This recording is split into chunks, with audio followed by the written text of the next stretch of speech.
We have a Fox News alert now. Ukraine's president signing a deal with opposition leaders to bring an end to the violent political crisis there.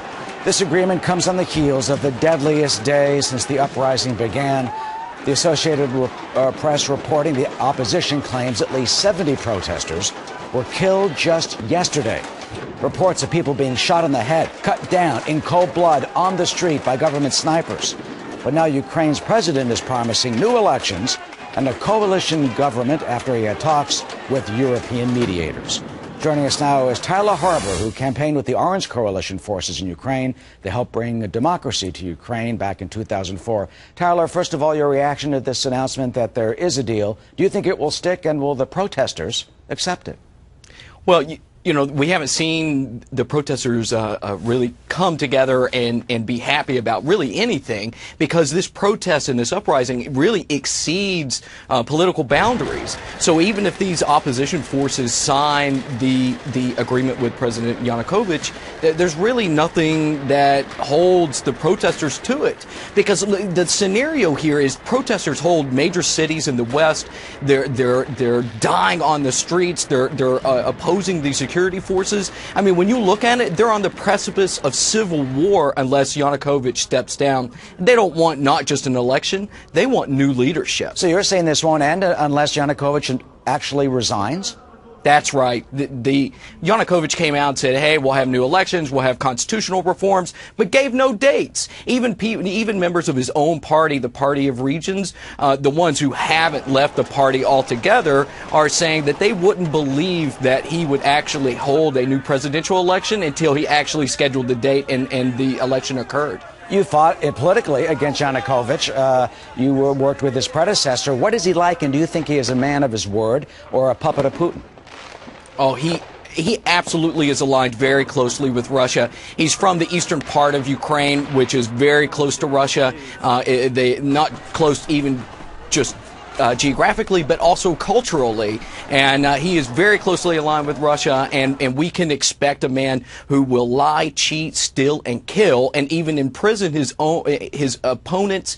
And he even helped imprison the former prime minister of the country, Yulia Tymoshenko, after he took power as president in 2010. And you got to keep in mind, this is the same guy that poisoned his opposition in 2004. So you think he's lying and cheating and obviously killing now? He could stop the violence by pulling back the security forces, by stopping the bloodshed, and really he could save lives by stepping down altogether. So why isn't he apparently doing that? Look, Vice President Biden apparently called him and made that very request to pull back the security forces, and apparently that did not happen. Yeah, but, you know, this guy, he has spent years bullying the opposition. He spent years imprisoning the opposition, bullying industry to align with Russian interests. He doesn't have an option here. If he doesn't try to keep power, he could end up he could end up killed, assassinated. He could end up completely deported. Well, you think, as it stands right now, that the protesters won't accept what's been hammered out? No, when the announcement when news of the announcement reached the protesters last night, they really just didn't care. They're like, well, you know, it's another announcement like the day before where they said we were going to have a truce. But then the security forces brought out snipers and killed another 70+ people.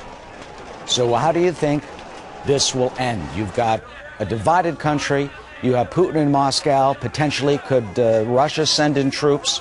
What do you think will happen to finally end the carnage that we're seeing on the screen right now?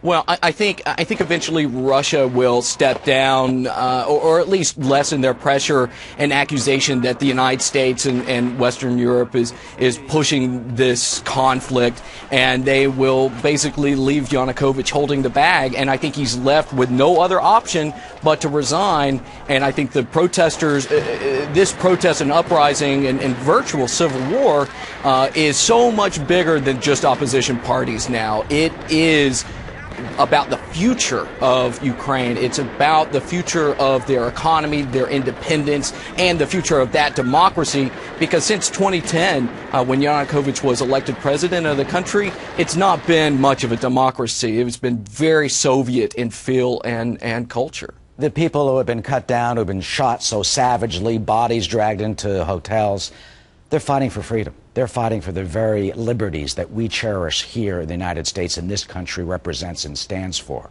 You're here in America now, in your heart, in your soul. What does this make you feel? How do you feel about this when you see these pictures and the video that we see live on the streets of your country? Yeah, it's, this is not an uprising. This is war. These people are dying for their country.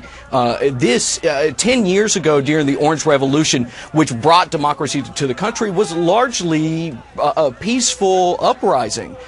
What's happening now is not an uprising, although I think we label it as such. It is a civil war. It's a country full of civilians who are shedding their own blood to change the leadership and to really realign democracy in the country that they live and were born in.